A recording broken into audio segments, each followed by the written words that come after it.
warahmatullahi wabarakatuh. Bertemu kembali dengan saya Fitri Anasyada. Kali ini dalam percakapan pasca observasi. Masih bersama saya dan Bu Neneng Toyibah, rekan sejawat saya yang telah saya observasi, dan Bu Lili Priani, pengajar perakit saya.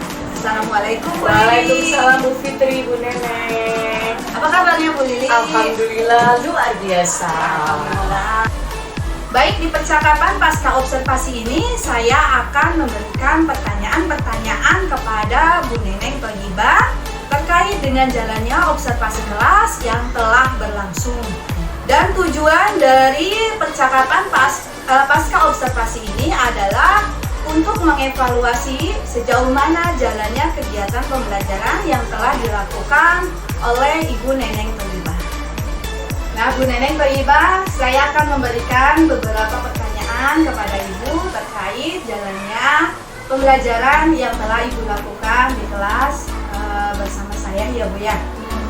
Nah, untuk pertanyaan yang pertama, kira-kira bagaimana nih perasaan Ibu saat observasi kelas?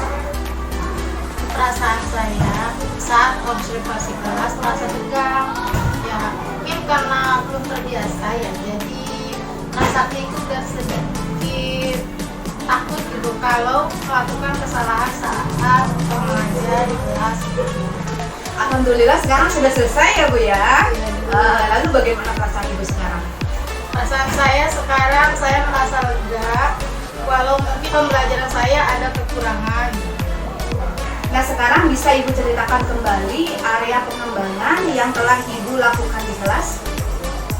Area pengembangan yang saya lakukan di kelas diantaranya aspek sikap, terus pengetahuan dan keterampilan. Pada aspek sikap, saya meminta siswa untuk membaca nyaring. Wacana yang saya berikan untuk aspek pengetahuan yang mengembangkan pengetahuan siswa tentang cara penjumlahan pecahan penyebut sama melalui soal-soal yang saya berikan. Aspek keterampilan saya meminta siswa mengelompokkan kelengkapan pada cuaca dingin atau panas. Nah, menurut Ibu, area pengembangan yang telah Ibu lakukan ini apakah sudah berhasil? Mungkin masih banyak kekurangannya ya Bu. Di antaranya masih ada siswa yang malu-malu ketika disuruh membacanya. Kemudian masih ada juga siswa yang masih kesulitan dalam mencerna pemahaman yang saya berikan. Nah, selanjutnya nih Bu ya, menurut Ibu apa sih kendala-kendala yang Ibu hadapi ketika Ibu melakukan proses pembelajaran di kelas saat observasi? Kendala-kendala yang saya hadapi diantaranya siswa saya itu siswa yang bisa dibilang tidak mau diam gitu ya Bu. Selalu aktif berbicara maupun melakukan sesuatu. Selalu aja ada pembicaraan yang tidak perlu dalam kelas kepada sesama temannya, sehingga fokus mereka terhadap pembelajaran itu sangat kurang baik. Baik, jadi yang menyebabkan mereka itu menjadi kurang memahami penjelasan itu karena mereka kurang fokus gitu ya Bu ya? Iya, betul sekali. Nah, sekarang untuk rencana ke depannya nih Bu nih ya, kira-kira apa nih rencana perbaikan yang ingin Ibu lakukan dalam pembelajaran itu selanjutnya? Cara saya ingin menerapkan metode bermain. Jadi anak-anak dapat belajar mesti dalam bermain.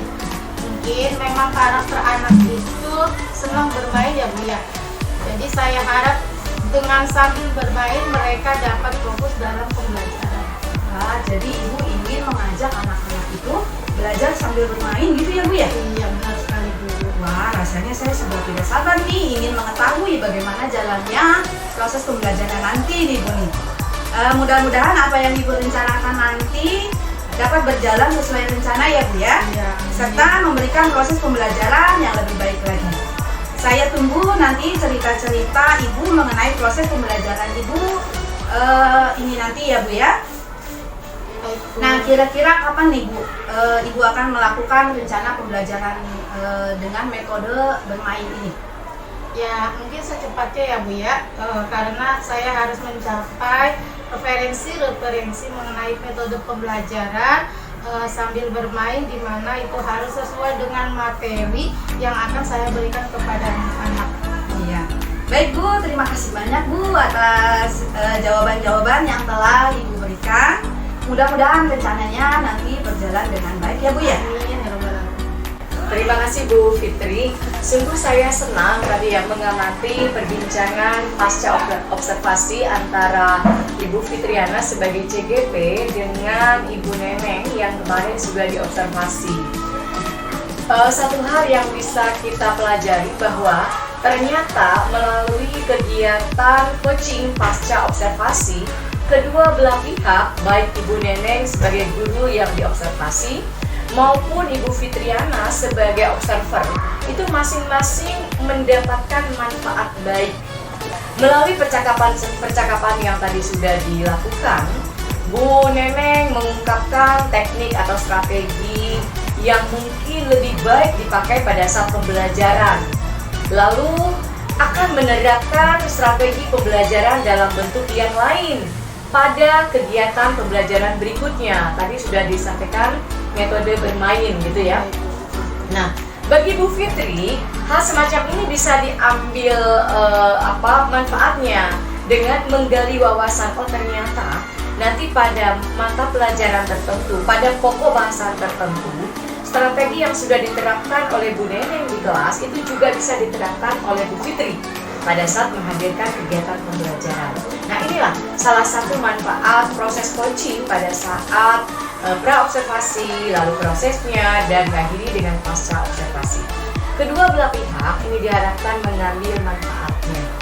Jadi buat Bu Neneng, teruslah hadirkan pembelajaran yang berpihak pada murid, dan jangan lupa perbedaan murid itu harus kita fasilitasi dalam pembelajaran berdiferensiasi.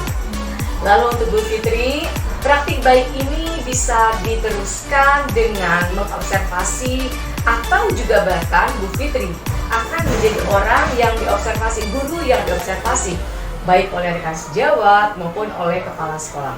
Boleh lakukan sesuai dengan prosedur, mulai dari pra, lalu proses, diakhiri dengan pasca observasi. Seperti itu umpan balik dari saya. Lanjutkan Bu Fitri. Baik, terima kasih Ibu atas umpan baliknya terkait kegiatan percakapan pasca observasi ini.